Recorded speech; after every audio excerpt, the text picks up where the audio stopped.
and was quiet. No sound of birds, no hum of tractors, just the whisper of wind moving through dead grass and broken fences. For years, the rain hadn't come to this small Midwestern town. The earth had turned to dust, crops failed, farms went bankrupt, and families moved away. But Jack Miller, a stubborn old farmer, still walked out to his fields every morning before sunrise. His boots sank into the cracked soil, his shoulders heavy from years of labor. In his calloused hands, he carried a small tin box. Inside it, a few dried corn seeds his father had given him decades ago. Jack remembered his father's words clearly.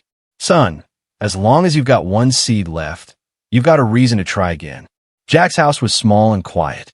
His wife, Laura, watched him from the porch every morning, coffee in one hand, worry in her eyes.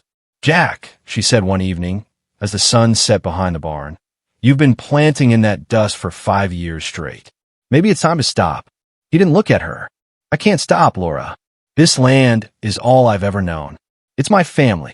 Their son, Ethan, just 10 years old, sat on the steps beside them, fiddling with a broken toy tractor.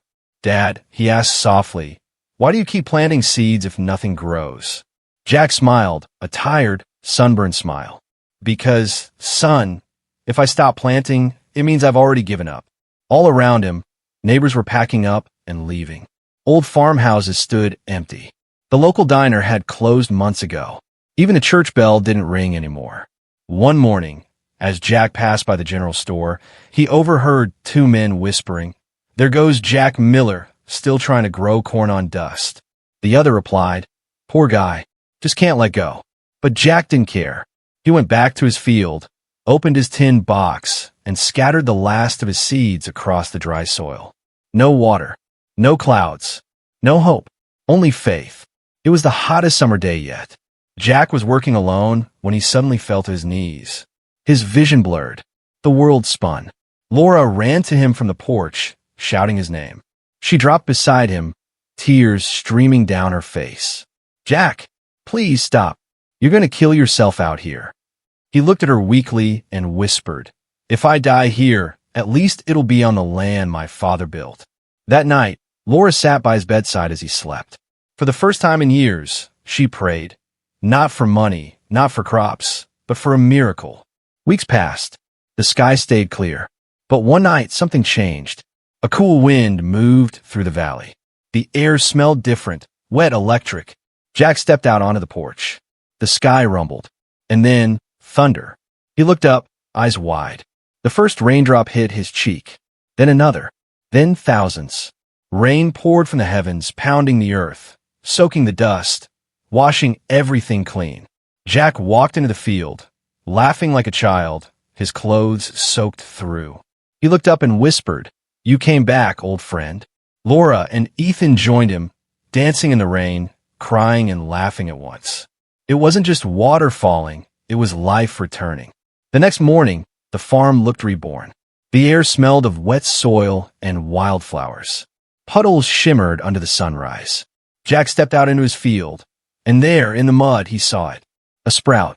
A tiny, bright green sprout pushing its way through the soil. He fell to his knees and touched it gently, tears in his eyes. "They lived," he whispered. "After all this time, they lived." Weeks passed. The dry plains turned green again. Corn began to rise across the valley. People started returning, curious, amazed. "How did you do it, Jack?" one man asked. Jack just smiled. "I didn't do anything special. I just didn't quit." The town came alive again. Tractors rolled. Laughter filled the diner, and children played in the rain puddles. The Miller's farm became a symbol of hope, proof that even in the worst drought, faith could grow something new. Harvest season came. The golden fields stretched far and wide. Jack stood with Ethan by his side, holding one perfect corn seed in his hand. He turned to his son and said, "This seed's been in our family for generations. It's more than food, it's a promise.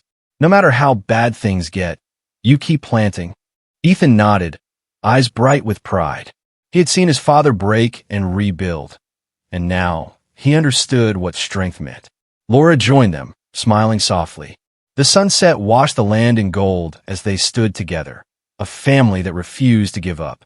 And so, in a forgotten corner of America, one farmer's stubborn hope changed everything. He didn't invent machines. He didn't build empires. He just kept believing that the land could live again. Sometimes that's all it takes to change the world.